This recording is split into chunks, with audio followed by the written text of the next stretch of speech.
चांगला धर्म कोणता? माणुसकीहून मोठा धर्म नाही. सगळ्यात मोठी संपत्ती? ज्ञान. कारण ज्ञान हे चोरीला जात नाही, शिवाय ते दिल्याने वाढतं.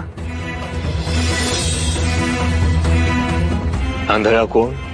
लोभी, स्वार्थी. यश मिळवायचं असेल तर कोणाबरोबर राहायला हवं? धैर्यासोबत राहू. उत्तम पुत्र कोण? जो आई वडिलांच्या आज्ञेत राहील तो.